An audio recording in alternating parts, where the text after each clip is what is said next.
नमस्कार मित्रों, हमारी सीरीज चल रही है एपिसोड नंबर 15 की, जिसमें हम बात कर रहे हैं भृगु संहिता की। भृगु संहिता के अंतर्गत आज हम बात करने जा रहे हैं कुंभ लग्न के सप्तम भाव में चंद्रमा स्थित हो तो उसके क्या फलादेश होंगे। प्रथम भाव में 11 नंबर का मतलब होता है कुंभ लग्न, और कुंभ लग्न में चंद्रमा छठे भाव का स्वामी होता है, षष्ठम भाव का स्वामी होता है। छठे भाव का स्वामी होकर जब यह अपने स्थान से द्वितीय स्थान और कुंडली के सप्तम स्थान में स्थित हो जाता है तो यह मिश्रित फल प्रदान करने वाला ग्रह बन जाता है। कैसे बन जाता है? देखिए, हम बात कर चुके हैं कि 6, 8 और 12 ये तीनों ही भाव त्रिक भाव होते हैं, और इसी प्रकार से 3, 6 और 11 ये तीनों ही स्थान त्रिषडाय भाव होते हैं। छठा भाव त्रिषडाय भाव का भी स्वामी होता है, त्रिक स्थान का भी स्वामी होता है, दोनों ही नकारात्मक भाव होते हैं। छठा भाव विशेष रूप से नकारात्मक फल प्रदान करने वाला भाव माना जाता है। यहाँ पे जब चंद्रमा इन भावों का स्वामी हो जाता है तो इसमें नेगेटिविटी वाले कंटेंट्स अधिक हो जाते हैं। चंद्रमा जो कि एक सौम्य ग्रह है और जिस भाव में भी बैठता है उसके कंटेंट्स को बहुत तेजी के साथ एब्जॉर्ब करने वाला होता है। जैसे हम इसको एक एग्जाम्पल से समझ सकते हैं, चंद्रमा होता है सफ़ेद वस्त्रों का कारक, वो भी कॉटन के जो वस्त्र बताए गए हैं, सूती वस्त्र, वो भी सफ़ेद वाले चंद्रमा के कारक बताए गए हैं। अन्य वस्त्रों की अपेक्षा, अन्य रंगों के वस्त्रों की अपेक्षा सफ़ेद कलर का सूती वस्त्र मैला जल्दी होता है। मैले से मतलब क्या हो गया कि दूषित वातावरण में वह उस वातावरण को बहुत तेजी के साथ एब्जॉर्ब कर लेता है, शोषित कर लेता है, जिसके कारण वह दूषित हो जाता है, जिसके कारण वो मैला हो जाता है। इसी प्रकार से चंद्रमा भी है। चंद्रमा इतना सौम्य ग्रह है, इतना सेंसिटिव ग्रह होता है कि किसी भी भाव में बैठ जाए, चाहे शुभ में बैठ जाए चाहे अशुभ में बैठ जाए, वह उन भावों के कंटेंट्स को बहुत तेजी के साथ एब्जॉर्ब करने वाला होता है और उनको शोषित करने के बाद खुद में समाहित कर लेता है और अपनी दशा, अंतर्दशा या उम्र आने पर इसका फल व्यक्ति को देता है।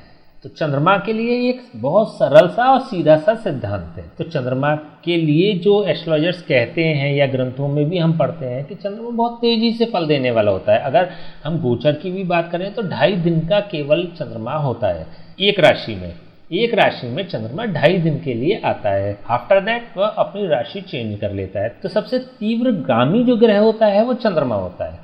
वह इसलिए ही होता है क्योंकि परिस्थितियों को, एनवायरनमेंट को बहुत तेजी के साथ एब्जॉर्ब करने वाला होता है।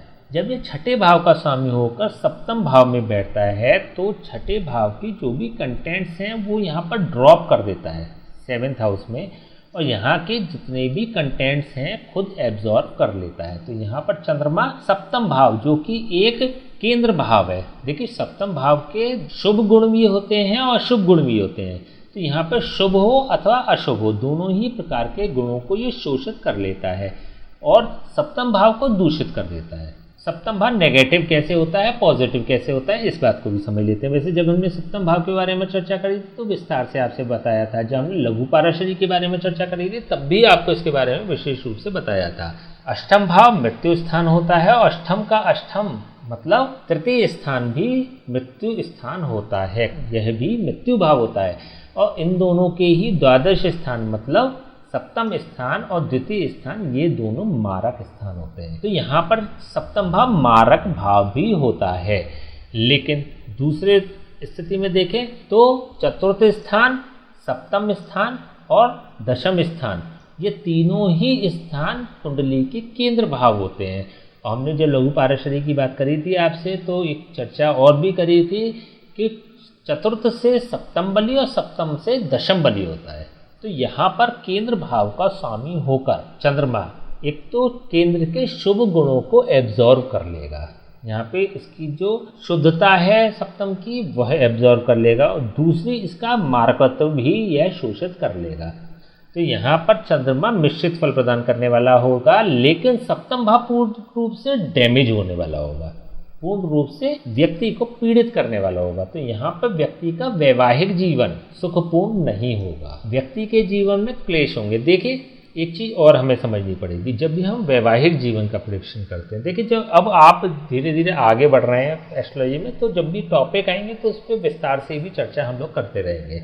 हालांकि इन टॉपिक्स को हम अलग से भी लेंगे, जब हम इसकी अलग से सीरीज चलाएंगे योगों की, या फिर प्रचलित जो इश्यूज़ हैं उनकी जब हम सीरीज चलाएंगे तो उसमें अलग से हम चर्चा करेंगे। लेकिन अभी हम केवल सप्तम भाव की बात कर लेते हैं। जब हम सप्तम भाव में बात करते हैं कि वैवाहिक जीवन पीड़ित होता है, तो यहाँ पर दो स्थितियाँ होती हैं। या तो पति पत्नी में मनमुटाव होता है, उनके वैचारिक मतभेद होते हैं, विचारों की लड़ाई होती है।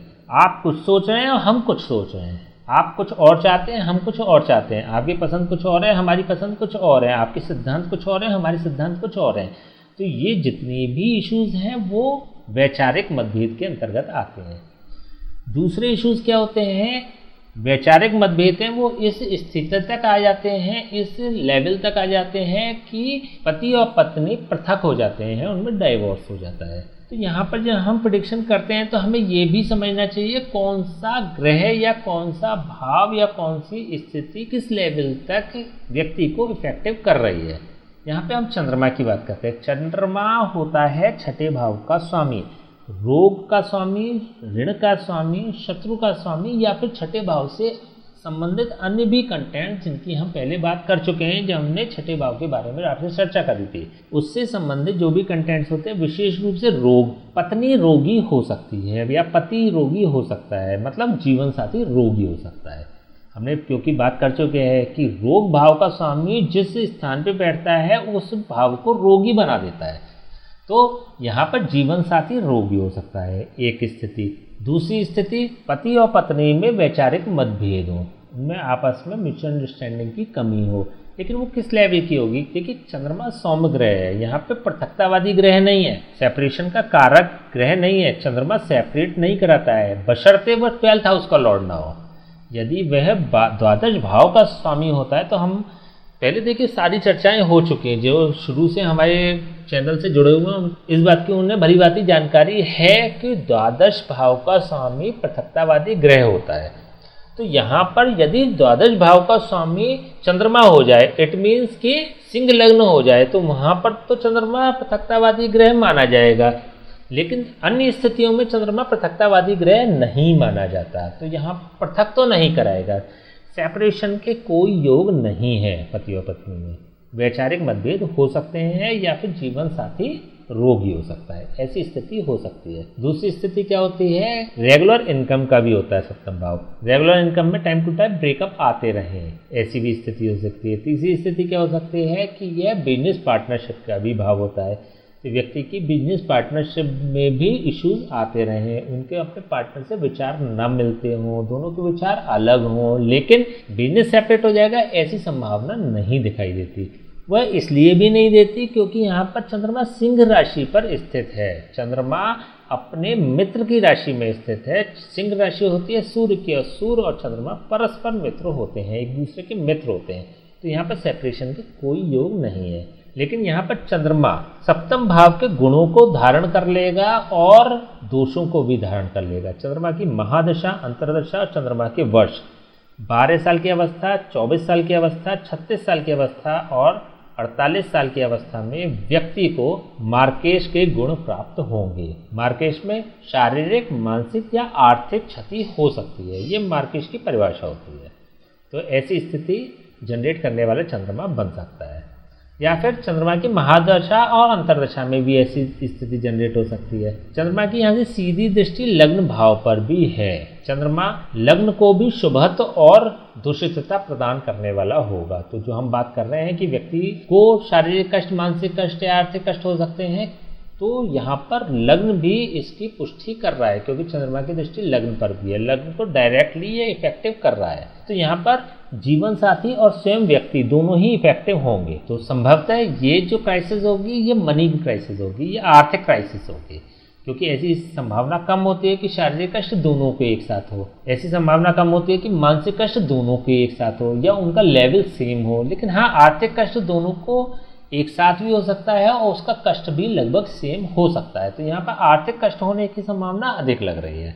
12 साल की अवस्था उस उम्र के हिसाब से होगी, 24 साल की अवस्था उस उम्र के हिसाब से मारक के फल मिलेंगे। देखिए, अलग अलग समय पे अलग अलग जो उम्र होती है उसके अनुसार मारक के फल मिलते हैं। कब शारीरिक मिलना है, कब आर्थिक मिलना है, कब मानसिक मिलना है। तो 12 साल की अवस्था पर जनरली शारीरिक कष्ट होता है। 24 साल की अवस्था पे जनरली आर्थिक कष्ट होता है। 36 और 48 साल की अवस्था में जनरली मानसिक कष्ट होता है। अन्य ग्रहों की जो प्रेडिक्शंस होते हैं, अन्य ग्रहों की जो स्थितियां होती हैं, उसके आधार पर भी आप इस चीज़ को मैनिपुलेट करके और प्रेडिक्शन दे सकते हैं। मैनिपुलेट से सीधा सा बात यह है कि उसको पुष्टि करने के बाद सामने वाले को प्रेडिक्शन दे सकते हैं। चंद्रमा होता है चतुर्थ भाव का कारक। अपने कारक स्थान से यह जब चतुर्थ स्थान पर हो जाता है तो व्यक्ति को धनी बनाने वाला हो जाता है। वाहन, भूमि, भवन और माता के सुख को प्रदान करने वाला होता है। सांसारिक भोगों की उपलब्धता को व्यक्ति को अवेलेबल कराने वाला होता है।